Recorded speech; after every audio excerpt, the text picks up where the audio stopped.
Hai, jumpa lagi dengan Dio Donghua. Kali ini menceritakan bagaimana Han Li melakukan perjalanan ke alam iblis Panatua untuk mencari vial pengendali surga yang terdeteksi berada di laut asal iblis. Bagaimanakah kisahnya? Mari kita ikuti. Jangan lupa untuk like dan subscribe. Beberapa bulan kemudian, fluktuasi spasial yang hebat meletus di atas gunung roh tersembunyi dari ras roh, dan sebuah bahtera hitam raksasa muncul dalam keheningan total. Setelah itu Han Li muncul di depan bahtera. Semua orang di gunung roh tersembunyi secara alami meledak menjadi hiruk-pikuk, dan penjaga yang tak terhitung jumlahnya naik ke udara saat lapisan pembatasan muncul. Namun, Han Li tidak mengindahkan ini saat dia berseru, "Rekan Daoist Spirit Monarch, saya datang untuk mengunjungi Anda dan ingin diberikan audiensi." Meskipun suaranya tidak terlalu keras, itu bergema di seluruh gunung roh tersembunyi, dan itu dipenuhi dengan beberapa jenis kekuatan luar biasa, menyebabkan semua penjaga di udara di atas gunung segera jatuh dari surga. Bahkan roh suci yang telah naik ke udara terpaksa turun lagi karena kekuatan sihir mereka berhenti bersirkulasi segera setelah mereka mendengar suara ini. Semua orang secara alami sangat terkejut dengan ini, dan tepat pada saat ini, suara Raja Roh akhirnya terdengar dari dalam gunung roh tersembunyi. "Selamat datang, rekan Daoist Han. Maafkan saya karena tidak menyapa Anda lebih awal. Silakan masuk." Begitu suara itu menghilang, batasan di atas gunung roh tersembunyi terbelah untuk membuka jalan untuk memberikan jalan bagi Han Li. Senyum tipis muncul di wajah Han Li saat melihat ini, dan dia terbang ke lorong sebagai seberkas cahaya biru. Raja Roh berdiri di peron di depan aula di puncak gunung roh tersembunyi, memandang ke langit dengan ekspresi serius. Tiba-tiba, Han Li muncul di hadapannya dengan cara seperti hantu di tengah kilatan cahaya biru. Mata Raja Roh sedikit berkontraksi setelah melihat ini, tetapi senyum muncul di wajahnya saat dia menangkupkan tinjunya untuk memberi hormat. "Kekuatanmu benar-benar tak terduga, rekan Daoist, dan kamu telah menjadi terkenal di seluruh alam roh. Untuk apa aku berhutang kehormatan atas kunjunganmu ini? Kamu terlalu baik, Brother Spirit Monarch. Saya sangat beruntung telah mendapatkan reputasi ini. Selain itu belum tentu merupakan hal yang baik. Adapun mengapa saya datang ke sini, saya ingin menanyakan sesuatu kepada Anda," jawab Han Li. Alis Raja Roh sedikit berkerut setelah mendengar ini. "Ada apa, rekan Daoist Han? Apakah Anda tahu pemilik barang ini, rekan Daoist?" Han Li bertanya sambil menyapu lengan baju di udara untuk melepaskan lencana jiwa yang rusak itu. Raja Roh menarik lencana jiwa ke dalam genggamannya, dan ekspresinya segera berubah sedikit saat dia merasakan auranya. Setelah jeda yang lama, senyum masam muncul di wajah Raja Roh, dan dia bertanya, "Apakah Anda mendapatkan lencana ini dari keabadian yang jatuh itu, Saudara Han?" Han Li mengangguk sebagai jawaban. "Sepertinya aku benar datang mengunjungimu." Setelah ragu-ragu sebentar, Raja Roh tampaknya telah sampai pada beberapa jenis keputusan, dan dia melemparkan lencana jiwa kembali ke Han Li. "Silakan ikut denganku, rekan Daoist." Segera setelah itu, dia berbalik dan berjalan menuju aula tanpa menunggu jawaban dari Han Li. Ekspresi Han Li sedikit berubah setelah melihat ini, dan dia segera mengikuti. Tak lama kemudian, Han Li mendapati dirinya berdiri di depan gunung es di ruang bawah tanah yang misterius, menilai seorang pemuda tampan yang disegel di dasar gunung dengan ekspresi terkejut. Raja Roh berdiri di sampingnya, dan yang pertama membuat segel tangan sebelum melemparkan segel mantra ke gunung es. Beberapa saat kemudian, bintik cahaya putih yang tak terhitung jumlahnya dengan cepat berkumpul di dalam gunung es untuk membentuk jiwa baru lahir dari Raja Roh. Naschen Soul mengarahkan pandangannya ke arah Han Li, dan bukannya terkejut melihatnya, senyum masam muncul di wajahnya. "Jadi, bagaimanapun juga, kamu datang. Tampaknya makhluk abadi yang baru saja jatuh benar-benar mencari makhluk abadi yang telah saya segel di sini. Orang abadi ini telah tinggal di alam roh selama bertahun-tahun, dan dia pasti menyimpan beberapa rahasia penting, jadi itu tidak mengherankan bahwa seseorang dikirim dari alam abadi sejati untuk melacaknya. Kamu berhasil menyegel keabadian ini, Brother Spirit? Kalau begitu, sepertinya rumor yang beredar tentang kamu sama sekali tidak masuk akal," kata Han Li dengan ekspresi kontemplatif. "Saya khawatir saya tidak bisa menjelaskannya secara rinci," kata Naschen Soul dengan menggelengkan kepalanya, lalu melesat ke arah Raja Roh sebagai bola cahaya putih, menghilang ke tubuhnya dalam sekejap. Akibatnya, aura Raja Roh langsung menjadi jauh lebih kuat, membuatnya sebanding dengan makhluk kuat tingkat atas yang pernah ditemui Han Li di masa lalu. Tampaknya ini adalah Raja Roh sejati. Sebuah cahaya aneh melintas di mata Han Li saat melihat ini, tapi dia tidak mengatakan apa-apa. Sementara itu, Raja Roh menarik auranya sebelum beralih ke Han Li dengan ekspresi serius. "Sekarang setelah kamu melihat pemilik lencana jiwa ini, apa niatmu, rekan Daoist Han? Terlepas dari apakah keabadian ini ada hubungannya dengan orang yang telah aku bunuh, aku ingin mengakhiri dia untuk menghindari potensi masalah di masa depan," jawab Han Li. Saya khawatir Anda kemungkinan besar tidak akan bisa melakukan itu, rekan Taois Han. Jika semudah itu untuk mengakhiri keabadian sejati ini, maka saya tidak akan menyegelnya di sini untuk perlahan memperbaiki keabadian sejatinya. Tubuh dengan api terikatku, jawab Raja Roh dengan menggelengkan kepalanya. Han Li agak terkejut mendengar ini. Kenapa begitu? Tidak sulit bagiku untuk membunuh makhluk abadi lainnya itu. Itu benar-benar berbeda. Keabadian sejati yang kamu bunuh dibatasi oleh kekuatan hukum alam roh, dan dia harus mendedikasikan sebagian besar kekuatannya untuk bersaing dengan kekuatan alam ini. Sebaliknya, keabadian sejati ini telah berubah. Ketubuh abadi sejati yang berbeda di alam roh, dan dia mengembangkan beberapa jenis teknik rahasia abadi yang telah menggabungkan kekuatan sihir, jiwa, dan tubuh fisiknya menjadi satu kesatuan. Dengan demikian, tubuhnya jauh lebih kuat daripada tubuh bahkan rata-rata abadi sejati, dan bahkan harta karun surgawi yang mendalam tidak akan dapat menyakitinya, Raja Roh menjelaskan. Begitu. Namun, saya masih ingin mencobanya. Namun, sebelum itu, saya ingin mencoba menggunakan teknik pencarian jiwa pada makhluk abadi ini. Saya yakin Anda tidak akan keberatan, kan, Saudara Roh? Han Li bertanya sambil mengelus dagunya sendiri dengan sikap kontemplatif. Raja Roh sedikit goyah setelah mendengar ini sebelum dia menjawab, jika Anda mampu membunuh babi ini segera, maka saya akan lebih dari senang untuk melihatnya. Namun, kecuali indera spiritual Anda jauh lebih kuat daripada dia, ada tidak mungkin kamu akan berhasil mencari jiwanya. Alis Han Li sedikit berkerut setelah mendengar ini.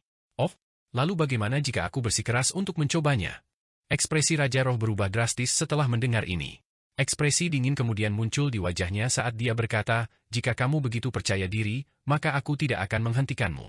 Namun, aku menyegel makhluk abadi ini, jika kamu bersikeras melakukan sesuatu dengan paksa, maka kamu harus melakukannya. Buktikan dirimu padaku dulu. Bagaimana Anda ingin saya melakukan itu? Han Li bertanya. Ada banyak orang yang menyatakan Anda sebagai Grand Ascension Stage nomor 1 di alam roh.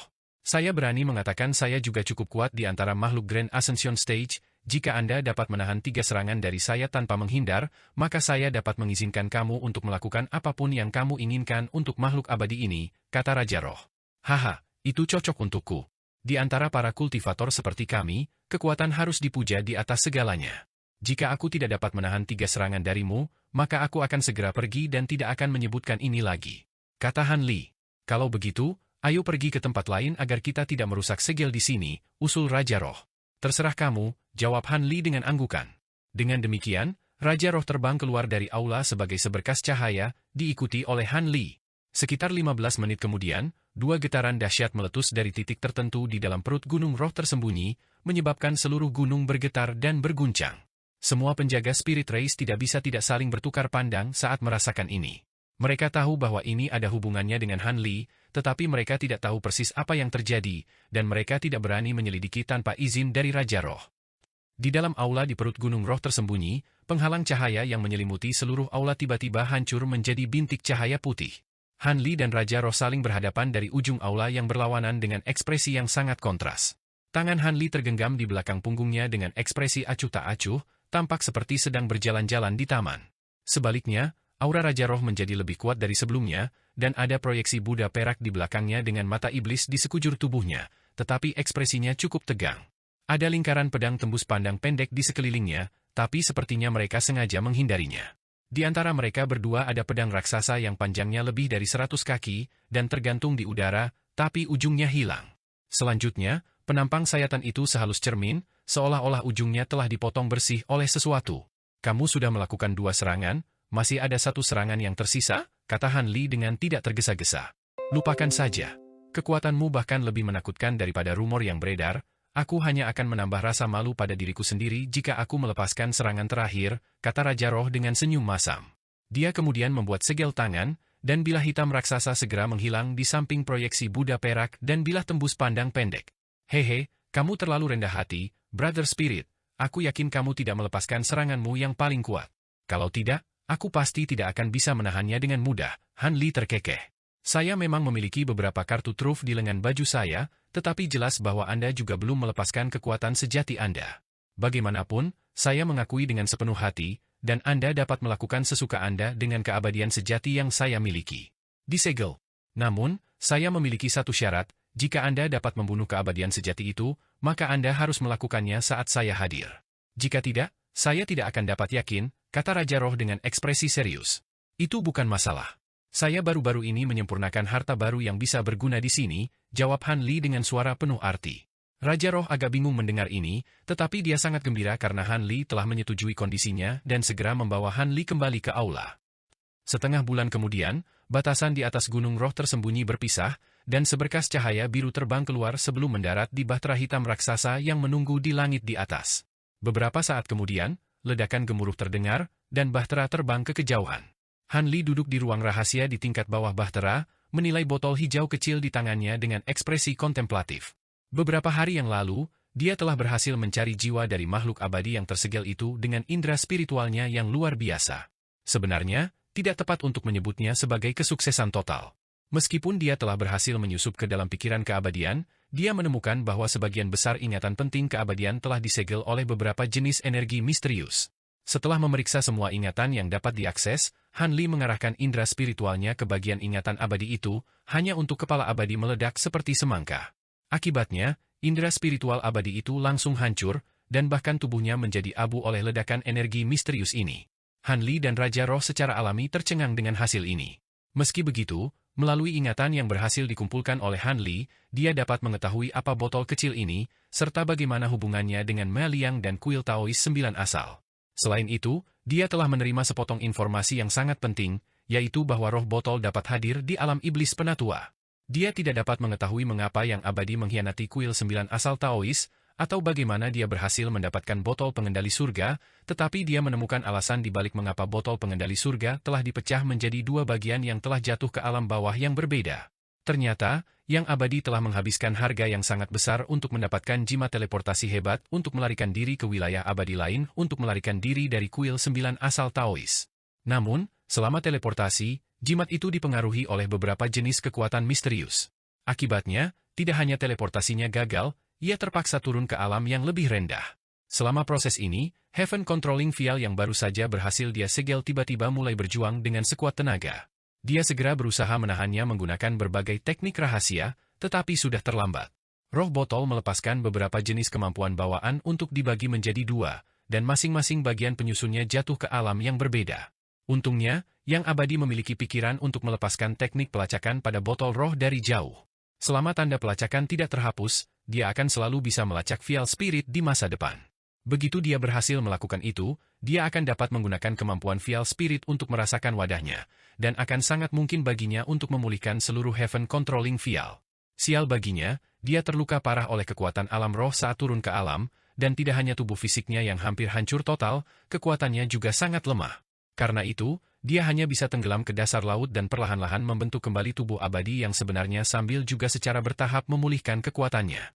Selama waktu ini, dia telah melepaskan teknik pelacakan yang sama pada beberapa kesempatan, sehingga memungkinkan dia untuk memastikan bahwa roh botol terletak di alam iblis penatua. Selanjutnya, tiruannya telah melakukan perjalanan di sebagian besar alam roh untuk menemukan obat-obatan roh yang berguna baginya, dan dia bahkan memasuki alam gletser luas melalui benua guntur pada satu kesempatan. Biji teratai perak yang diperoleh Han Li dari alam itu sangat berguna untuk mewujudkan tubuh abadi sejati, tetapi masih belum siap untuk dipetik pada saat itu, dan obat-obatan roh lainnya tidak ada gunanya bagi makhluk abadi. Jadi dia meninggalkan mereka semua di sana. Dia tidak pernah membayangkan bahwa Han Li akan menyusup ke daerah itu bertahun-tahun kemudian dan menjarah semua obat-obatan roh di daerah itu. Pergantian peristiwa yang tak terduga itu membuat orang abadi sangat marah.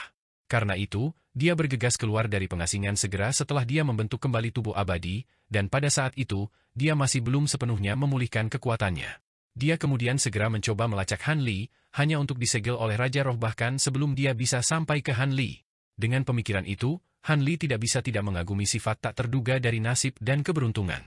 Dia dengan lembut mengguncang botol hijau kecil di tangannya, dan suara slos samar terdengar. Cairan di dalam vial itu bukanlah cairan spiritus seperti biasanya. Sebaliknya, itu adalah setetes esensi darah yang telah dia ekstrak dari tubuh abadi sejati yang tersegel dengan susah payah. Dengan setetes darah roh ini, dia akan dapat melepaskan teknik pelacakan yang sama, sehingga memungkinkan dia untuk melacak roh botol di alam iblis penatua. Sedikit kegembiraan yang tak tertahankan muncul di hati Han Li saat memikirkan kemampuan luar biasa yang bisa dimiliki oleh Heaven Controlling Vial yang lengkap. Sepertinya aku harus segera melakukan perjalanan ke alam iblis penatua. Tepat pada saat ini, raungan naga samar terdengar dari tubuhnya. Han Li sedikit goyah setelah mendengar ini sebelum buru-buru menyimpan botol kecil itu, lalu melepaskan sisik perak berkilauan dari lengan bajunya. Serangkaian rune perak muncul di permukaan timbangan, dengan cepat membentuk pesan singkat, dalam 2 tahun, konvensi buah dao roh besar akan dimulai di Pulau Naga Sejati. Tatapan aneh muncul di mata Han Li saat melihat pesan ini. Hehe, aku yakin banyak makhluk kuat dari alam lain akan menghadiri konvensi ini, sepertinya itu pasti layak untuk dihadiri.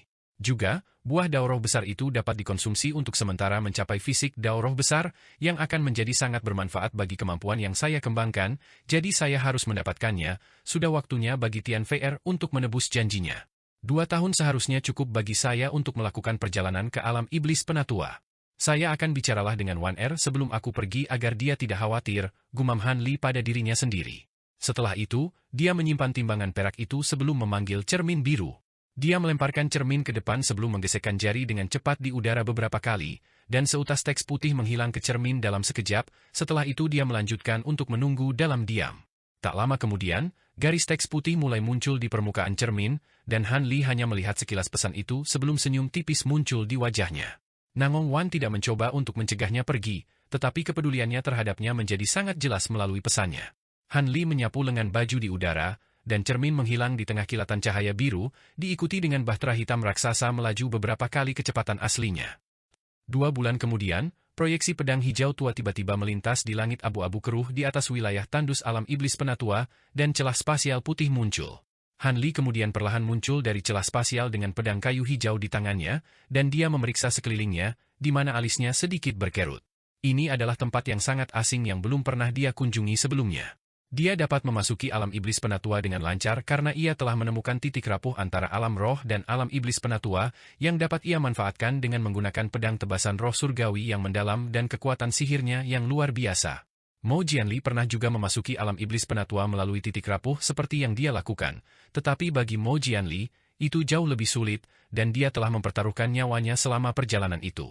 Bagaimanapun, Han Li telah berkelana ke alam iblis penatua untuk menemukan roh botol, jadi dia tidak peduli di mana dia berada di alam iblis penatua. Setelah memastikan bahwa tidak ada makhluk jahat di dekatnya, dia membuka mulutnya untuk mengeluarkan bola cahaya biru, di dalamnya ada botol biru kecil yang tingginya beberapa inci. Han Li menjentikan serangkaian segel mantra ke arah botol, dan segera mulai membengkak secara drastis, mencapai sekitar 10 kaki dalam sekejap mata. Pada ukuran ini, pola roh hijau tua di permukaan botol menjadi setebal jari manusia, dan sangat jelas dan menonjol. Segera setelah itu, Han Li menyapu lengan baju di udara untuk melepaskan lebih dari 100 bendera formasi, yang semuanya melesat ke arah yang berbeda sebelum menghilang ke udara tipis. Han Li kemudian beralih ke segel tangan yang berbeda, dan rune warna berbeda yang tak terhitung jumlahnya melonjak keluar dari ruang sekitarnya, dengan cepat membentuk formasi cahaya besar dengan botol raksasa di tengahnya. Setelah itu, Han Li mulai melantunkan mantra, dan dia melayang ke udara di atas botol besar sebelum duduk dengan kaki disilangkan. Botol raksasa dan formasi cahaya kemudian mulai berfluktuasi tidak menentu dalam kecerahan atas perintah Han Li, dan tiba-tiba, pilar cahaya hijau tua meletus ke langit dari lubang botol, lalu menghilang dalam sekejap mata.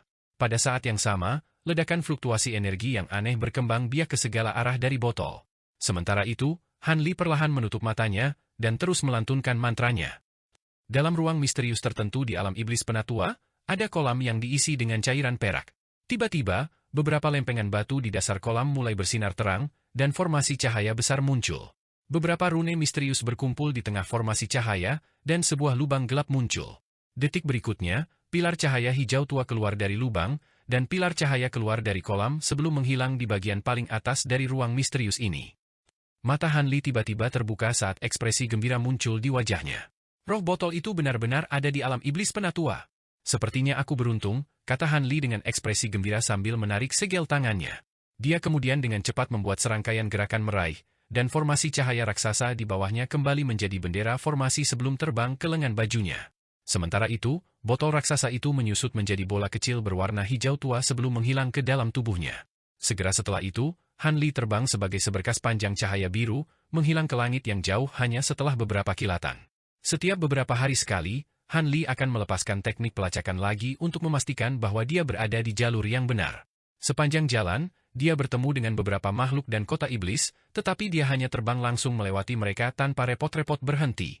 Dengan kekuatannya saat ini, kemungkinan besar tidak ada seorang pun di seluruh alam iblis penatua yang bisa mengikutinya dengan kecepatan penuh. Sering terjadi bahwa makhluk iblis yang dia lewati hanya akan mendengar sesuatu yang terbang di udara, tetapi bahkan tidak bisa melihat Han Li. Karena itu, mereka hanya bisa melihat sekeliling dengan bingung sebelum melanjutkan perjalanan. Setengah tahun kemudian, Han Li berdiri di kaki pohon raksasa di puncak gunung hitam yang tinggi dengan tangan terlipat di belakang punggungnya, dan dia melihat ke laut hitam di kejauhan dengan ekspresi kontemplatif. Jadi Vial Spirit itu berada di Laut Devilis Origin? Kurasa hanya ada satu cara untuk mengetahuinya.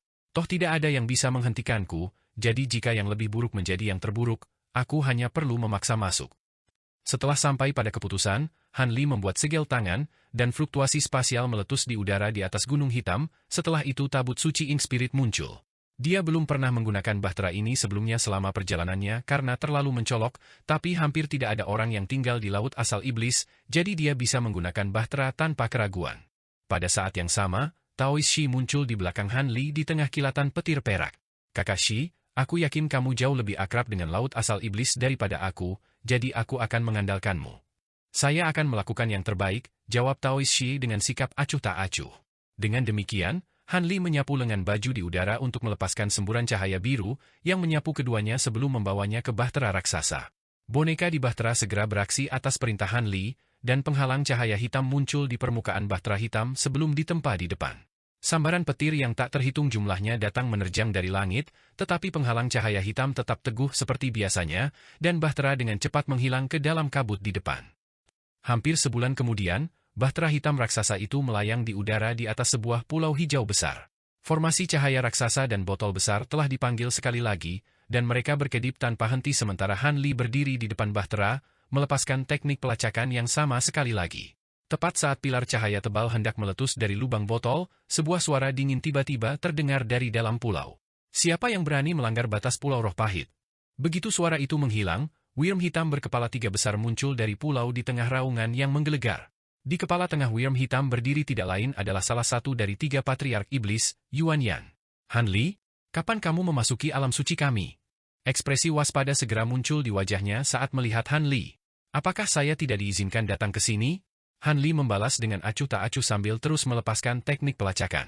Kenapa kamu datang jauh-jauh ke sini ke Pulau Roh Pahit lagi?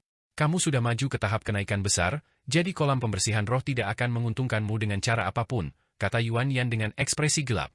Ekspresinya saat dia melirik Taoist Shi, lalu mengarahkan perhatiannya ke formasi cahaya dan botol raksasa. Yakinlah, rekan Daoist Yuan, aku tidak lagi tertarik pada kolam pembersihan roh. Aku di sini untuk mencari sesuatu yang lain, dan aku akan pergi segera setelah aku menemukannya, jawab Han Li. Apa yang sedang Anda cari? Itu bukan untuk kamu khawatirkan, saudara Yuan, jawab Han Li. Segera setelah itu, dia menjentikan segel mantra ke dalam formasi cahaya di bawah, dan pilar cahaya hijau tua meletus ke langit dari pembukaan botol. Ekspresi Yuan Yan sedikit berubah setelah melihat ini, tapi setelah ragu sejenak, dia memutuskan untuk tidak mencoba dan menghentikan Han Li. Meskipun berita tentang Han Li membunuh keabadian sejati belum menyebar ke alam iblis penatua, dia menjadi sangat waspada terhadap Han Li sejak Han Li membunuh Ratu Stemborer. Selain itu, Ki Iblis sangat jarang di Pulau Roh Pahit, jadi tidak bijaksana bagi Yuan Yan untuk melibatkan Han Li dalam pertempuran di sini. Tentu saja, kehadiran Taoist Shi juga berkontribusi pada keputusan ini. Jadi, setelah beberapa saat merenung, dia memutuskan untuk tetap di tempat dan melihat apa yang dilakukan Han Li. Seperti yang diharapkan, roh botol ada di sini.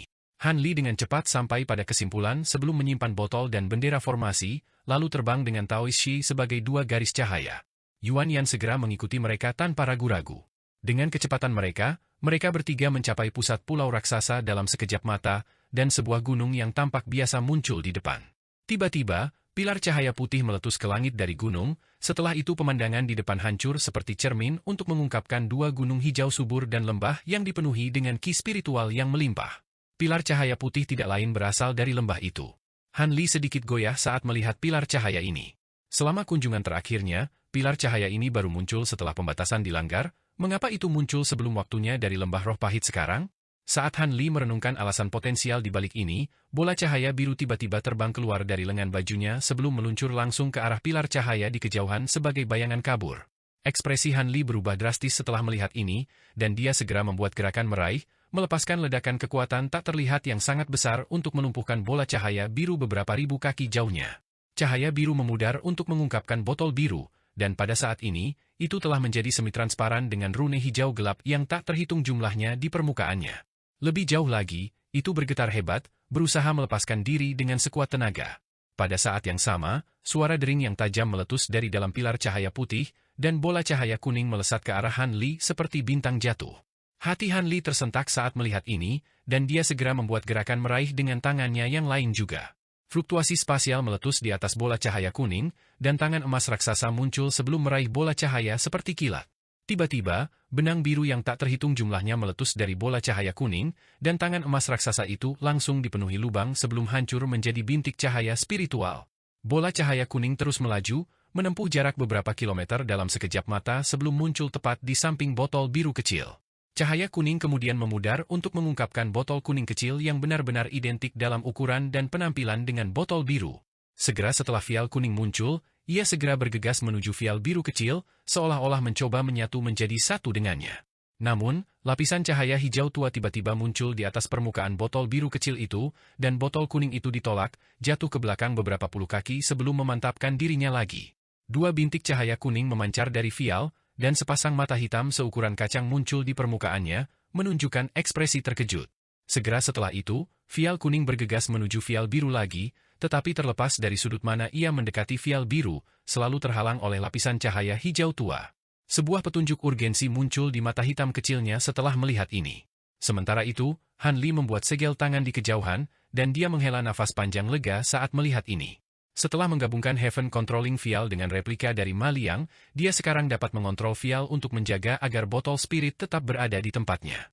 Ini kemungkinan besar mengapa Ma Liang telah diberikan harta replika oleh 9 asal Dao Patriark di tempat pertama. Dengan pemikiran itu, Han Li perlahan melayang ke arah dua botol sementara Yuan Yan memandang dengan ekspresi heran. 3 Patriark Iblis telah menjaga Pulau Roh Pahit ini secara bergiliran selama puluhan ribu tahun, tetapi mereka tidak tahu bahwa harta seperti itu ada di pulau itu. Jelas bahwa botol kuning memiliki sifat spiritual tingkat tinggi, dan kemungkinan besar tidak kalah berharga dari rata-rata harta karun surgawi yang mendalam. Adapun mengapa Han Li tahu keberadaan harta ini, itu jelas ada hubungannya dengan botol biru yang dimilikinya. Dengan pemikiran itu, Yuan Yan dikejutkan oleh dorongan yang tidak disengaja untuk mengikuti Han Li ke depan. Namun, tepat pada saat ini, guntur keras terdengar di dekatnya, dan Taoist Shi muncul di hadapannya dengan ekspresi dingin di tengah kilatan petir perak. Hati Yuan Yan sedikit tersentak saat melihat ini, dan langkahnya goyah. Dia melemparkan pandangan ragu-ragu ke arah Han Li, lalu melihat kembali ke Taoist Shi, dan dia berjuang untuk memutuskan apakah dia harus mencoba dan memaksakan jalannya atau tidak. Dia belum pernah menghadapi Han Li dalam pertempuran sejak yang terakhir telah berkembang ke Grand Ascension Stage, tetapi bahkan ketika Han Li hanya seorang kultivator integrasi tubuh, dia sudah dapat memastikan pertahanan diri melawan Yuan Yan. Karena itu, dia harus jauh lebih kuat daripada rata-rata Grand Ascension Stage, dan dia juga ditemani oleh Faust Immortal Puppet yang tangguh ini. Yuan Yan selalu menjadi individu yang bangga, tapi dia tahu bahwa tidak mungkin dia bisa mengalahkan duo Han Li dan mendapatkan harta karun itu. Jika dia mencoba dan campur tangan, tidak hanya usahanya yang pasti akan berakhir dengan kegagalan, dia akan mengambil risiko membuat Han Li menjadi musuh bebuyutan. Jadi, setelah beberapa perenungan yang cermat, dia hanya bisa menghela nafas pasrah dan melihat Han Li dari jauh. Tanpa sepengetahuannya, dia kehilangan kesempatan terbesar dalam hidupnya, dan bahwa harta di depan adalah sesuatu yang bahkan seorang Dao Patriarch dari True Immortal Realm sangat menghargainya. Jika dia tahu asal mula Heaven Controlling Vial, tidak mungkin dia tidak akan campur tangan, bahkan jika dia tahu bahwa kegagalan akan menjadi hasil yang paling mungkin terjadi.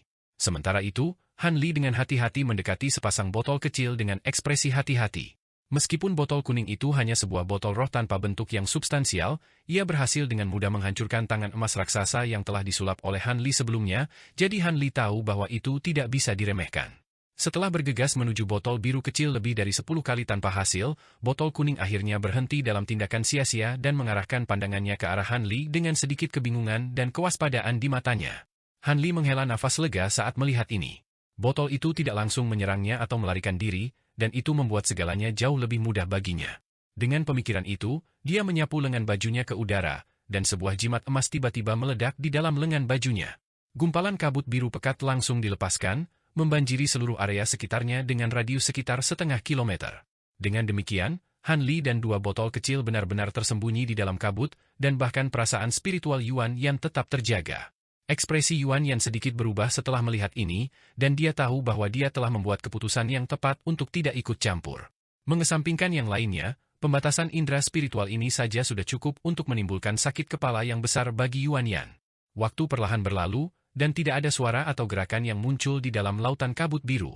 Alis Yuan Yan berkerut erat saat melihat ini, dan dia tidak bisa membiarkan Han Li tetap berada di pulau sendirian, jadi dia duduk di atas kepala worm hitam raksasanya untuk bermeditasi. 7 hari 7 malam berlalu, dan saat kesabaran Yuan Yan mulai habis, lautan kabut biru bergejolak, diikuti dengan seberkas cahaya biru yang melesat dari dalam. Han Li kemudian muncul di hadapan Yuan Yan dengan ekspresi gembira, dan berkata, "Saya terkejut Anda masih di sini, rekan Daois, maaf membuat Anda menunggu. Aku tidak bisa begitu saja meninggalkan seorang pembudidaya asing sepertimu sendirian di laut asal iblis.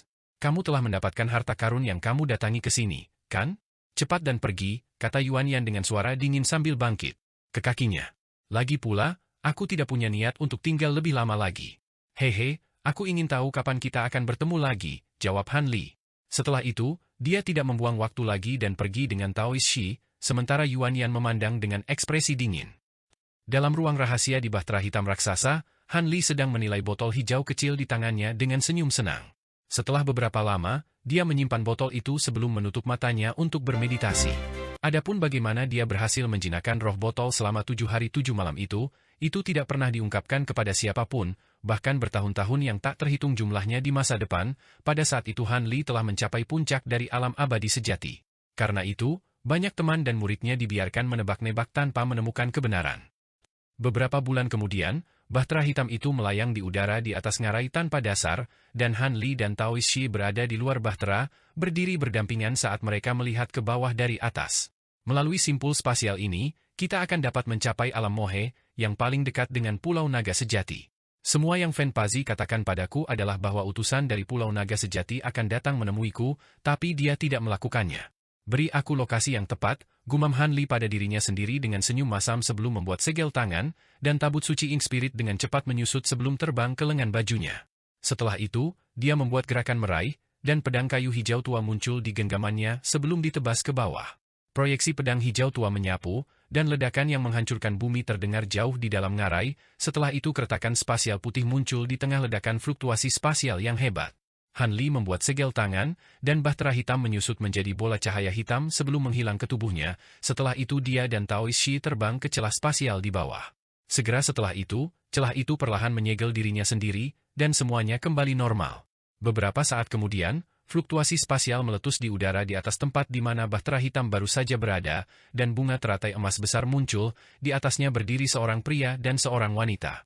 Keduanya tidak lain adalah Patriark Iblis, Niepan dan Bao Hua, dan yang pertama memiliki penampilan yang agak sakit-sakitan.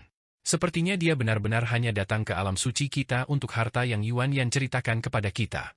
Namun, keretakan spasial itu tampaknya tidak mengarah kembali ke alam roh, itu seharusnya membawanya ke alam Mohe sebagai gantinya. Itu alam jauh lebih kuat daripada alam suci kita. Aku bertanya-tanya mengapa dia pergi ke sana, renung Niepan dengan suara yang sedikit serak. Itu tidak terlalu penting selama dia tidak berlama-lama di alam suci kita. Jika tidak, dengan makhluk yang sangat kuat di sekitar kita, tidak mungkin kita bisa fokus pada kultivasi kita, jawab Bao Hua. Itu benar. Omong-omong, aku ingin tahu apakah berita yang kami terima dari alam roh benar. Pria itu jelas baru saja mencapai tahap kenaikan besar, namun dia mampu membunuh seorang abadi sejati. Memang, abadi sejati itu adalah dibatasi oleh kekuatan alam, tapi ini masih merupakan prestasi yang luar biasa, kata Niepan dengan ekspresi serius. Saya yakin tidak akan ada kesalahan seputar informasi penting seperti itu. Saya mendengar bahwa dia hanya mampu membunuh makhluk abadi itu setelah dia terluka parah oleh banyak makhluk kuat lainnya dari alam roh, Bao Hua menjawab. Meski begitu, itu masih merupakan bukti kekuatannya. Semakin kuat seseorang, semakin banyak kartu truf yang menyelamatkan nyawa yang akan mereka miliki. Seorang abadi sejati pasti akan memiliki kartu truf yang tak terbayangkan bagi kita, namun dia masih terbunuh pada akhirnya. Selain itu, saya mendengar bahwa Han Li telah memperoleh beberapa pil jiwa sejati dari makhluk abadi itu, jika bukan karena fakta bahwa pil jiwa sejati tidak berguna untuk makhluk iblis seperti kita, saya akan tergoda untuk menjatuhkannya dengan cara apapun, renung Niepan. Tentu saja, jika itu adalah pil iblis sejati yang dimilikinya, maka tidak mungkin kita membiarkan dia meninggalkan alam suci kita dengan mudah. Kalau dipikir-pikir, kamu tidak jauh dari kesusahan kenaikanmu, kan? Berapa banyak peluang yang Anda pikir akan Anda miliki untuk berhasil? Bao Hua bertanya. Dengan kekuatan fisik nirvana suciku, mungkin aku akan memiliki peluang sukses 10% hingga 20% seandainya aku tidak terluka parah dalam pertempuran melawan Ratu Stembore. Meskipun aku sudah pulih sepenuhnya dari luka-lukaku, terlalu banyak kekuatan esensial saya telah dikeluarkan, jadi peluang saya telah berkurang menjadi 0, Niepan menghela nafas dengan sedih. Jangan pesimis, Saudara Niepan, fisik nirvana suci Anda adalah salah satu dari 3 metode pemurnian tubuh teratas di semua alam, jadi bukan tidak mungkin itu bisa membantu Anda mengatasi kesusahan kenaikan Anda. Ngomong-ngomong, Han Li tampaknya telah mengkultivasikan fisik nirvana suci juga. Fisik nirvana sucinya sedikit berbeda dari milikmu, tetapi tidak salah lagi fakta bahwa itu adalah seni kultivasi yang sama. Aku bertanya-tanya bagaimana dia bisa mencapai fisik ini, kata Bao Hua dengan bingung. Lihat di matanya. Fisik nirvana suci berasal dari seni iblis yang paling dasar, dan seni kultivasi iblis tersebar luas di semua alam, jadi tidak mengherankan bahwa orang lain dapat menemukan cara untuk mencapai fisik tersebut. Namun, hampir tidak mungkin untuk benar-benar mencapainya. Fisik dari perspektif praktis. Saya hanya bisa berhasil karena serangkaian banyak peluang, jika saya harus melakukan semuanya lagi, saya tidak yakin bahwa saya akan mampu. Karena itu, sungguh mengherankan bahwa seseorang dari ras asing mampu menguasai fisik hingga tingkat yang begitu tinggi, jawab Niepan dengan senyum masam. Aku sama herannya denganmu ketika aku melihatnya melepaskan fisik nirvana suci untuk pertama kalinya, sepertinya dia benar-benar pria yang sangat kaya. Baiklah, itu cukup tentang dia. Ketika kita kembali, aku berencana untuk pergi ke pengasingan untuk mencoba dan naik ke alam iblis sejati sesegera mungkin, kata Bao Hua dengan ekspresi serius. Baiklah, kami akan membiarkan Yuan Yan mengurus semuanya selama pengasingan kami. Di antara kami berdua, saya pikir Anda memiliki peluang kenaikan yang lebih baik. Anda menderita cobaan berat, tetapi Anda telah muncul di sisi lain bahkan lebih kuat dari sebelumnya, dan Anda bahkan telah mencapai domain roh, yang saya yakin akan meningkatkan peluang Anda untuk sukses, kata Niepan dengan sedikit rasa iri dalam suaranya. Hehe, aku benar-benar berharap begitu. Aku akan pergi sekarang, Saudara Niepan. Bao Hua tertawa kecil sebagai tanggapan, dan bunga lotus dengan lembut mengeluarkan Niepan atas perintahnya sebelum kelopaknya segera menutup, dan bunga itu terbang menjauh. Proyeksi emas. Niepan menghela nafas pelan sebelum berangkat ke arah lain sebagai seberkas cahaya keemasan, dan dengan demikian, kedamaian dan ketenangan kembali ke ngarai. Sebulan kemudian, Han Li duduk di samping pohon mapel tinggi di sebuah bukit kecil, dan Taois Sui tiba-tiba bertanya, "Rekan Taois Han, apakah Anda sudah memperhatikan 2 makhluk tahap kenaikan besar yang jahat yang telah mengikuti kita?" Han Li agak terkejut dengan pertanyaan ini. Sebagai boneka abadi Faust, Taois Shi memiliki tingkat sifat spiritual tertentu, tetapi dia sangat jarang memulai percakapan. Tentu saja aku tahu, dan salah satunya adalah kenalan yang pernah berinteraksi denganku beberapa kali. Namun, mereka tidak menghalangiku, jadi aku tidak perlu mengakui mereka. Aku mengerti, jawab Taois Shi dengan anggukan sebelum terdiam lagi. Sebuah pandangan kontemplatif muncul di mata Han Li saat melihat ini, dan dia berkata, "Jika saya ingat dengan benar, Ma Liang menyebut Anda sebagai boneka abadi, bukan boneka abadi Faust, apakah itu benar? Apakah Anda menyembunyikan beberapa hal darinya?" Saya tidak yakin apakah yang dia katakan itu akurat, dan saya tidak pernah menyembunyikan apapun dari Anda, jawab Taois Shi tanpa ekspresi. Saya merasa itu sangat sulit dipercaya, kata Han Li sambil alisnya sedikit berkerut. Ada batasan yang ditanam di tubuh saya, dan saya hanya dapat mengakses sebagian dari ingatan saya. Hanya setelah Anda mengumpulkan semua materi yang saya minta, saya dapat mengakses semua ingatan saya dan memberi Anda lebih banyak informasi, Taois Shi menjelaskan. Baiklah, kamu sudah menjadi sekutuku yang hebat untuk waktu yang lama, jadi aku akan mempercayaimu, tapi tolong katakan yang sebenarnya setelah aku mengumpulkan semua materi, kata Han Li. Taois Shi mengangguk sebagai jawaban sebelum jatuh diam lagi. Han Li mengarahkan pandangannya ke kejauhan, lalu tiba-tiba membalik tangan untuk memanggil skala perak. Sebuah pesan yang berbeda dari yang sebelumnya muncul di permukaan timbangan, dan alis Han Li sedikit berkerut saat dia membaca pesan itu. Jadi utusan dari Pulau Naga Sejati akan menemuiku di alam ini dalam waktu seminggu setelah mengaktifkan timbangan. Mengapa mereka tidak menjelaskan ini dari awal daripada memisahkan pesan menjadi beberapa bagian? Kalau dipikir-pikir, ini tentang waktu utusan itu tiba, gumam Han Li pada dirinya sendiri. Tepat pada saat ini, suara yang menyenangkan tiba-tiba terdengar di dekatnya. Itu karena ras naga sejati kita telah mengirim hampir setengah dari semua anggotanya untuk menyambut para tamu yang menghadiri konvensi Buah Dao. Segera setelah itu, fluktuasi spasial meletus di atas kepala, dan naga hijau bercakar 5 muncul sebelum berubah menjadi wanita berjubah hijau berkulit putih dengan tanduk pendek di kepalanya. Han Li sedikit goyah saat melihat wanita itu. "Perhatian, mungkinkah kamu utusan yang ditugaskan untuk menemuiku? Apakah Anda kecewa melihat saya di sini, Saudara Han?" Tian Fei'er bertanya dengan senyum tipis. "Hehe, tentu saja tidak, hanya saja kamu telah memberitahuku bahwa kamu adalah salah satu pengawas dari konvensi buah Dao, jadi aku tidak berpikir bahwa kamu akan menyapa tamu secara langsung, jawab Han Li sambil menangkupkan tangan. Tinjunya untuk memberi hormat. Kami pengawas hanyalah pelayan yang dimuliakan. Ras naga sejati kami selalu memiliki populasi yang sangat kecil, jadi semua pengawas memiliki tugas utusan yang tumpang tindih juga, jawab Tian Fei sambil mengerutkan bibirnya. Segera setelah itu, dia berjalan ke Han Li sebelum menilai dia dengan ekspresi penasaran. Ada apa, Peritian? Apakah kamu curiga bahwa aku penipu? Han Li bertanya dengan ekspresi bingung. Tidak, hanya saja kekuatanmu tampaknya tidak meningkat banyak, jadi aku bertanya-tanya bagaimana kamu bisa membunuh makhluk abadi itu. Ngomong-ngomong, banyak makhluk kuat telah disadarkan bahwa kamu mungkin memiliki pil jiwa, jadi beberapa dari mereka mungkin menargetkan Anda karena alasan itu, jawab Tian Fei sambil tersenyum. Saya tidak berpikir bahwa berita ini akan menyebar begitu cepat. Sayangnya bagi mereka, saya telah mengambil salah satu pil jiwa sejati dan menjual sisanya ke beberapa makhluk tahap kenaikan agung lainnya dari alam roh kita, Han Li terkekeh. Sebagai tanggapan, kamu mungkin bisa menipu pembudidaya rata-rata dengan alibi seperti itu, tapi aku tidak yakin itu akan berhasil pada makhluk kuat yang menghadiri konvensi, kata Tian Fei dengan sedikit senyuman. Terserah mereka apakah mereka percaya padaku atau tidak. Jika beberapa dari mereka berani mencoba dan menargetkanku, maka aku akan memastikan mereka diberi pelajaran yang baik, jawab Han Li dengan senyum acuh tak acuh.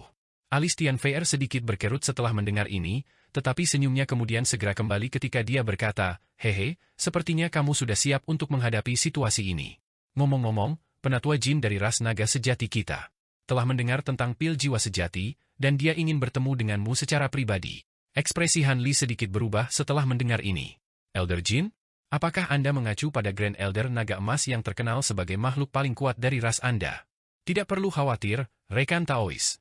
Konvensi buah Dao selalu menjadi kesempatan yang baik bagi makhluk kuat untuk bertukar harta. Penatua Jin sangat tertarik dengan pil jiwa sejati, tetapi dia tidak akan memaksakan transaksi. Jika Anda tidak ingin menukar pil jiwa sejati Anda yang tersisa, maka Anda tidak perlu melakukannya, kata Tian Fei. Itu sangat murah hati dari penatua Jin. Sayangnya, pil jiwa sejati ini sangat penting untuk kesusahan kenaikan saya, jadi bahkan jika saya memiliki cadangan, saya tidak punya niat untuk memperdagangkannya, kata Han Li sambil menggelengkan kepalanya. Tian Fei sepertinya sudah mengantisipasi tanggapan ini, dan dia berkata, jangan terlalu cepat menolak, Saudara Han. Penatua Jin meminta saya untuk memberitahu Anda bahwa apa yang dia tawarkan untuk ditukar bahkan lebih berharga daripada pil jiwa sejati. Ketika datang ke kesusahan kenaikan.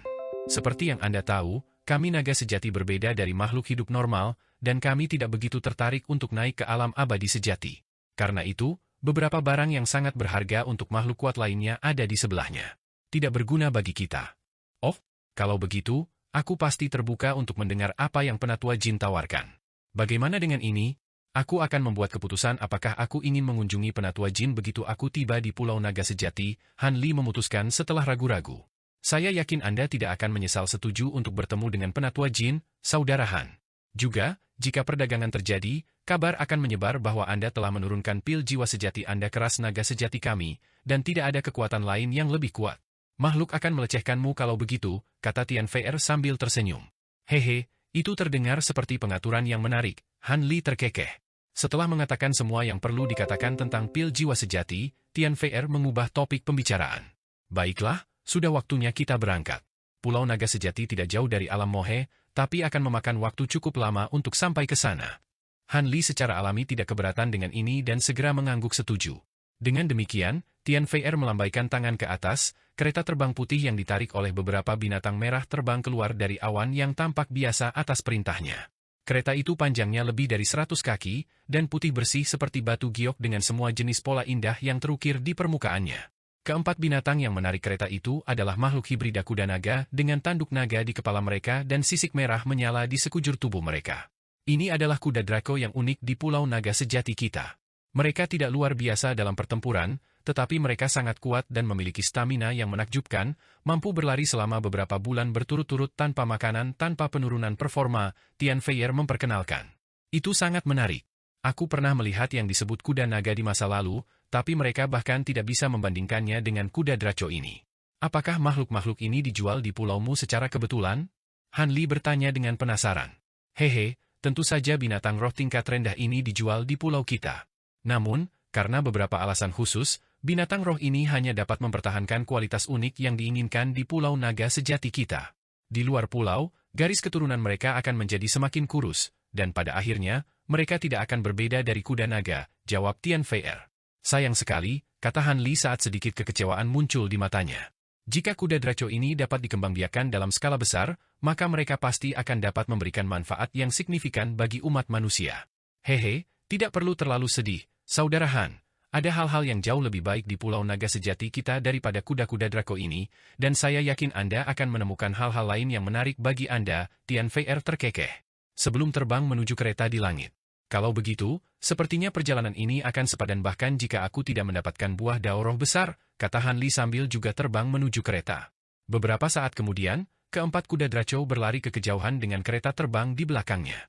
Kereta berjalan dengan sangat stabil, seolah-olah berada di tanah datar, dan Han Li cukup terkejut dengan ini saat dia melihat ke bawah ke kereta yang tampak biasa ini. Tian Fei Er segera menyadari ekspresi penasarannya, dan dia tersenyum ketika dia menjelaskan. Kereta angin roh ini dibangun dari jenis tembaga roh yang juga unik untuk Pulau Naga Sejati kita. Tidak hanya bahan ini lebih dari 100 kali lebih ringan dari biasanya. Logam roh, kekuatan spiritual atribut angin dapat disuntikkan ke dalamnya, jadi itu adalah bahan yang sangat luar biasa. Saya sangat menantikan untuk pergi ke Pulau Naga Sejati sekarang, jawab Han Li sambil tersenyum. Kalau begitu, kenapa kita tidak sampai di sana lebih cepat? Tian Fei Er berkata sambil membuat segel tangan sebelum melemparkan serangkaian segel mantra ke tubuh keempat kuda Draco. Akibatnya, cahaya merah terang terpancar dari kuda Draco, dan mereka membengkak secara drastis saat taring tebal muncul di mulut mereka, sementara mata mereka berubah menjadi merah emas. Setelah transformasi mereka, kecepatan empat binatang meningkat lebih dari 2 kali lipat, dan mereka terbang di udara sebagai garis panjang lampu merah dengan kereta terbang di belakang mereka. Beberapa bulan kemudian, Han Li muncul dari aula raksasa yang tergantung di langit berbintang yang tak terbatas di samping Tian Fei Er dan tiba di alun-alun di luar. Ada bulan hijau raksasa di atas yang menutupi hampir seluruh langit. Sebenarnya, lebih akurat untuk menyebut ini sebagai pulau semi bulat raksasa yang seluruhnya diselimuti di bawah penghalang lampu hijau, dan ada beberapa bangunan yang terlihat di pulau itu.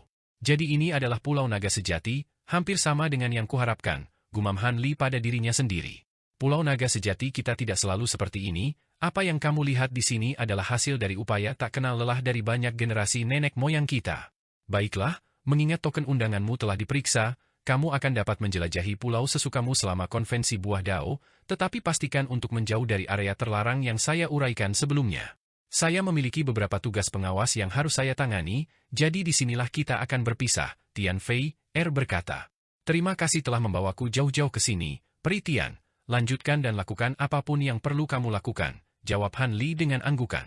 Alih-alih segera pergi, sedikit senyum muncul di wajah Tian Fei Er, dan dia bertanya, sebelum saya pergi, tidak adakah yang ingin Anda katakan kepada saya? Oh, apakah ada sesuatu yang harus kukatakan padamu? Han Li bertanya sambil mengangkat alis.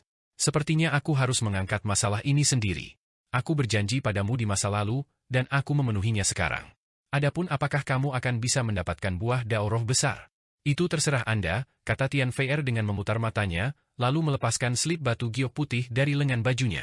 Mata Han Li berbinar saat dia menarik slip batu giok ke dalam genggamannya sendiri, dan senyum muncul di wajahnya saat dia berkata, hehe, terima kasih, Peri Tian. Baiklah, bantuan yang aku berutang padamu telah dilunasi, aku akan pergi sekarang. Tian Fei Er memberikan salam perpisahan sebelum berangkat. Setelah kepergiannya, Han Li menyimpan slip batu giok itu sebelum menuju ke formasi teleportasi putih yang terletak di sudut alun-alun. Formasi itu benar-benar tidak dijaga, tetapi begitu Han Li melangkah ke dalamnya, sebuah plakat batu setinggi sekitar 10 kaki muncul dari tanah dengan lekukan ovular di permukaannya. Han Li menyapu lengan baju di udara, dan seberkas cahaya perak melesat keluar sebelum masuk ke lekukan dalam sekejap. Itu tidak lain adalah timbangan perak yang diberikan kepadanya oleh Fen Paozi. Begitu objek memasuki lekukan, semburan fluktuasi energi meletus, dan formasi teleportasi bergetar ketika mulai melepaskan gumpalan cahaya putih di tengah suara dengungan samar. Han Li mengangkat tangan untuk menarik skala perak kembali ke lengan bajunya, dan baru kemudian rune yang tak terhitung jumlahnya melonjak keluar dari formasi teleportasi, setelah itu dia tiba-tiba menghilang di tempat. Sekitar sebulan kemudian, sekumpulan makhluk bersisik dengan tanduk di kepala mereka berjalan di sepanjang jalan kota kecil yang tampak biasa. Ada juga beberapa makhluk lain dengan aura yang sangat kuat di kota, dan mereka semua telah menyamarkan penampilan mereka melalui berbagai saat mereka mengunjungi toko-toko di jalan utama di bagian timur kota. Apa? 10 nada Wind Essence Metal? Di dalam toko yang remang-remang, seorang penjaga toko setengah baya dengan tanduk ungu pendek di kepalanya menatap pelanggan di depannya dengan ekspresi heran. Baru-baru ini, ada lonjakan tajam dalam jumlah penjualan besar yang dilakukan di tokonya, tetapi dia masih terkejut dengan pesanan yang begitu besar. Pelanggan yang berdiri di depan penjaga toko diselimuti lapisan cahaya biru yang benar-benar menyembunyikan penampilannya, dan dia berkata, "Apakah kamu tidak punya banyak stok? Saya pernah mendengar bahwa toko-toko di Pulau Naga Sejati terkenal dengan kemampuan mereka untuk memasok Wind Essence Metal, tentunya ini tidak terlalu banyak untuk ditanyakan. Jika Anda datang sekitar setengah bulan sebelumnya, kami akan dapat memenuhi pesanan Anda, tetapi saat ini, kami hanya memiliki sekitar 4 ton stok, sisanya telah dibeli oleh beberapa senior lainnya setengah bulan." Lalu, jawab penjaga toko dengan hormat. Jelas bahwa semua orang yang membuat pesanan besar seperti itu adalah makhluk kuat dari luar Pulau Naga Sejati, dan dia hanya makhluk kelas menengah dengan beberapa garis keturunan naga sejati di tubuhnya, jadi dia secara alami tidak berani menunjukkan apapun. Tidak hormat terhadap pelanggan yang terhormat ini. "Baiklah, saya akan mengambil 4 ton yang tersisa," kata pelanggan setelah ragu-ragu sebentar, lalu menyapu lengan baju ke udara untuk melepaskan gelang penyimpanan. Penjaga toko menangkap gelang itu sebelum dengan cepat memeriksa isinya, lalu segera menjawab, "Tolong tunggu sebentar sementara saya meminta seseorang untuk membawakan barang-barang itu kepada kami." Segera setelah itu, dia mengeluarkan disk dan berbicara singkat ke dalamnya. Beberapa saat kemudian, formasi kecil yang tersembunyi di sebuah ruangan di belakang toko muncul, dan seekor naga muda muncul. Dia dengan cepat berjalan ke toko, lalu mengeluarkan 3 gelang penyimpanan biru identik yang dia berikan kepada penjaga toko. "Tolong periksa untuk melihat apakah itu jumlah yang tepat," kata penjaga toko sambil menawarkan gelang penyimpanan kepada pelanggan dengan kedua tangan. "Tidak perlu untuk itu, saya percaya pada reputasi ras Anda," kata pelanggan ketika dia menerima 3 gelang penyimpanan, lalu segera pergi tanpa memeriksa isinya, meninggalkan kedua naga itu untuk saling menatap di toko. "Aku tidak percaya dia bahkan tidak repot-repot memeriksa Wind Essence Metal dalam jumlah besar," kata naga muda itu. "Kamu tidak tahu apa-apa? Orang itu diberikan izin masuk ke pulau itu, jadi entah bagaimana dia pasti berhubungan dengan naga sejati yang terhormat di pulau itu. Selain itu, makhluk kuat sekalibernya tidak perlu khawatir ditipu oleh orang lain. Toko seperti milik kita. Kalau tidak, dia bisa melaporkan kita ke pengawas di pulau itu, dan kita akan berada di dunia yang bermasalah," kata penjaga toko dengan memutar matanya. Ekspresi tercerahkan muncul di wajah naga muda itu setelah mendengar ini. Sementara itu, seberkas cahaya biru turun di gunung di luar kota kecil, lalu memudar untuk mengungkapkan tidak lain adalah Han Li. Dia mengeluarkan 3 gelang penyimpanan lagi dan memeriksa isinya dengan singkat, di mana ekspresi senang muncul di wajahnya, dan dia terbang ke arah lain. 3 bulan kemudian, seberkas cahaya biru turun ke lembah yang tampak biasa di Pegunungan Merah. Di tengah lembah adalah platform terbuka, di atasnya duduk 5 pria dan wanita dengan pakaian berbeda, terdiri dari seorang gadis kecil yang tampaknya baru berusia sekitar 7 atau 8 tahun, seorang lelaki tua berkulit hijau, pasangan yang tampaknya berusia 30-an, dan seorang pria yang mengesankan dengan pola perak yang tak terhitung jumlahnya terukir di sekujur tubuhnya.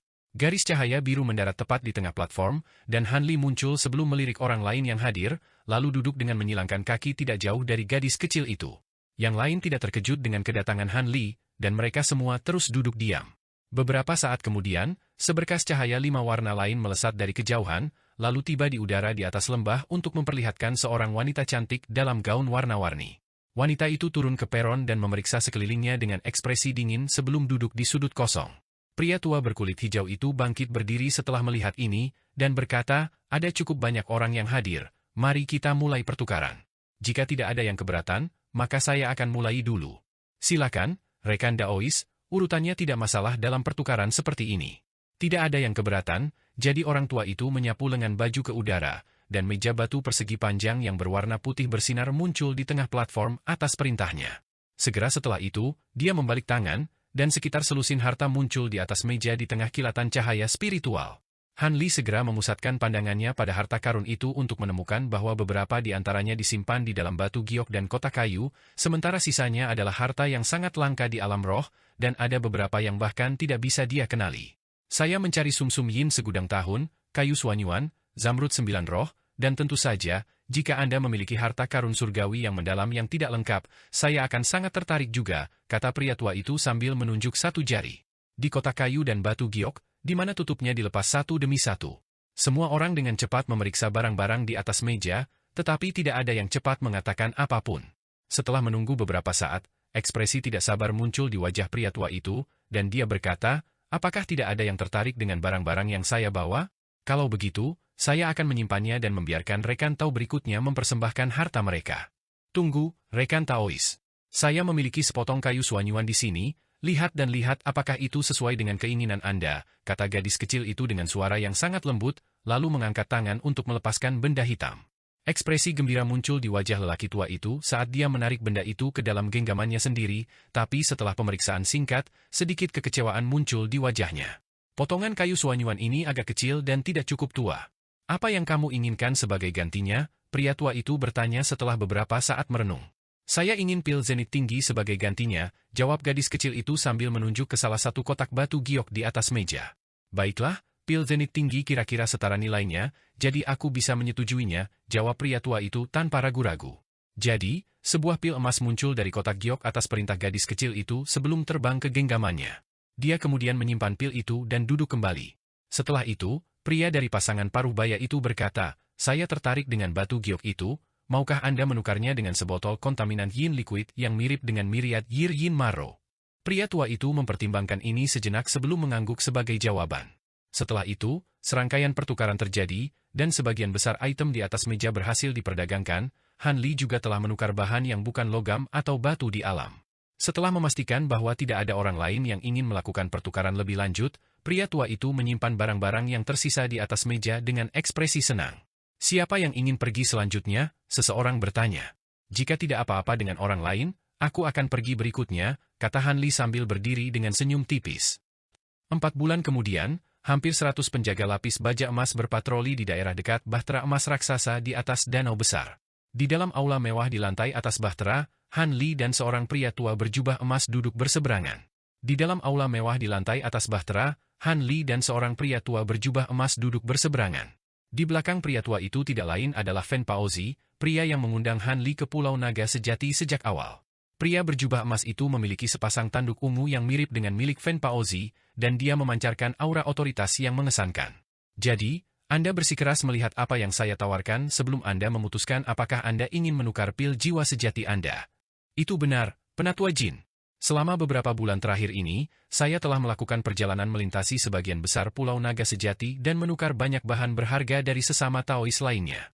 Namun, saya belum melihat apapun yang dapat dibandingkan dengan jiwa sejati. Pil, karena itu, saya sangat tertarik untuk melihat apa yang dapat Anda tawarkan, jawab Han Li dengan tenang. Pria berjubah emas ini tidak lain adalah Grand Elder Jin dari ras True Dragon. Alih-alih tidak senang dengan permintaan ini, Penatua Jin hanya tersenyum dan berkata, hehe, itu sangat bisa dimengerti. Kenyataannya, pil jiwa sejati ini tidak terlalu berguna untuk ras naga sejati kita, seorang teman lama saya untuk membalas budi yang saya berutang padanya. Adapun apa yang saya tawarkan sebagai gantinya, saya yakin Anda akan senang melihatnya. Fen Paozi, bawakan apa yang telah saya siapkan. Senyum tipis muncul di wajah Fen Paozi saat dia melepaskan kotak batu giok merah seukuran telapak tangan dari lengan bajunya dengan jimat emas yang melekat padanya, menutupi sebagian besar kotak. Kotak giok itu dikirim terbang ke arah Han Li, yang menariknya ke dalam genggamannya sendiri sebelum mengarahkan jari ke sana, di mana jimat dan tutup kotak itu terbang sendiri, memperlihatkan 7 sisik warna yang berbeda, yang semuanya memberikan tekanan spiritual yang menakjubkan. Sedikit kejutan muncul di wajah Han Li saat melihat ini. Silakan dan lihat lebih dekat, rekan Taois Han, kata Fen Paozi dengan acuh tak acuh. Han Li sedikit curiga, tapi dia tidak khawatir bahwa dua naga sejati akan berkomplot melawannya, jadi dia menggambar skala biru muda dari kotak dan ke dalam genggamannya. Begitu jari-jarinya bersentuhan dengan timbangan, ekspresinya sedikit berubah seolah-olah dia merasakan sesuatu, dan dia dengan cepat menempelkan timbangan itu ke dahinya sendiri sebelum menutup matanya. Waktu perlahan berlalu, dan serangkaian ekspresi muncul di wajah Han Li satu demi satu, termasuk keheranan, kekaguman, dan bahkan sedikit ketakutan di akhir. Hanya setelah 15 menit penuh berlalu, Han Li melepaskan timbangan dari dahinya dan membuka kembali matanya. Saya yakin Anda telah mengidentifikasi apa skala ini sekarang, rekan Daois Han. Mereka sama sekali tidak berguna bagi orang kebanyakan, tetapi nilainya tidak terukur untuk seseorang yang ingin naik.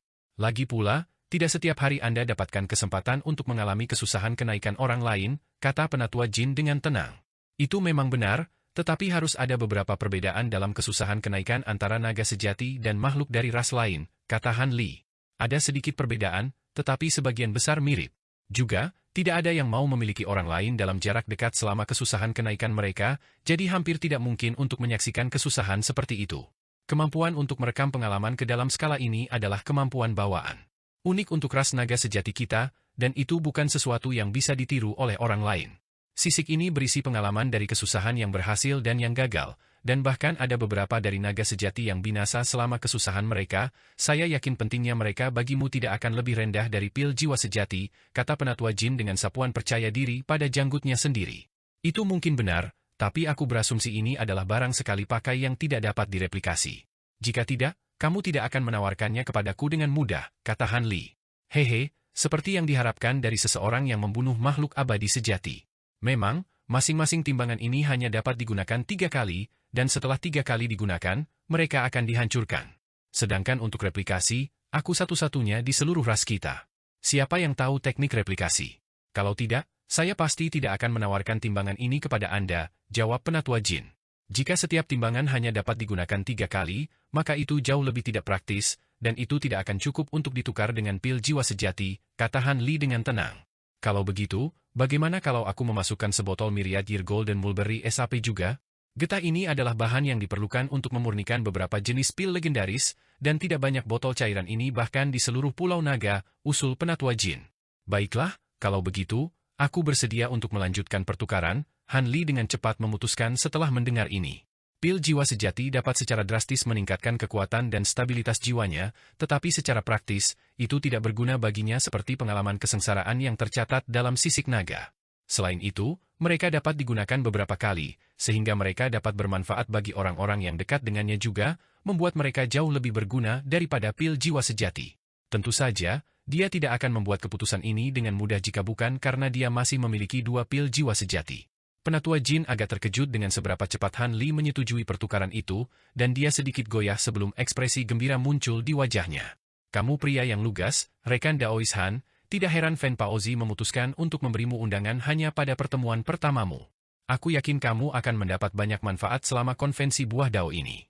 Dia membalik tangan saat dia berbicara, memanggil botol emas kecil yang dia lemparkan langsung ke arah Han Li.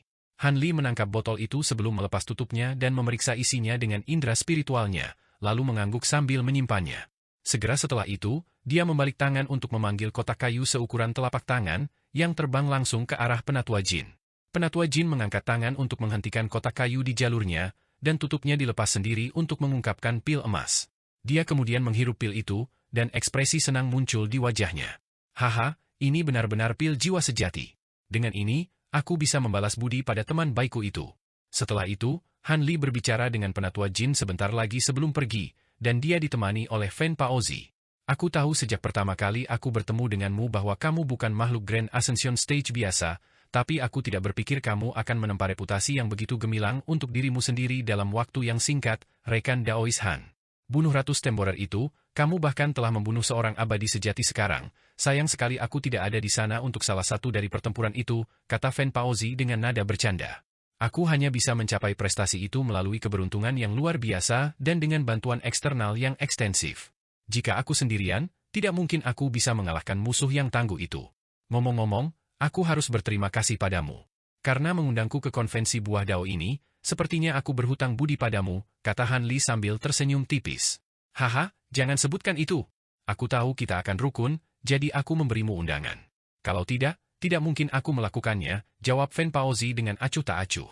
Bagaimanapun, menghadiri konvensi ini sangat bermanfaat bagiku. Bahkan jika aku tidak berhasil mendapatkan buah dao, perjalanan ini akan sangat berharga, kata Han Li dengan ekspresi serius.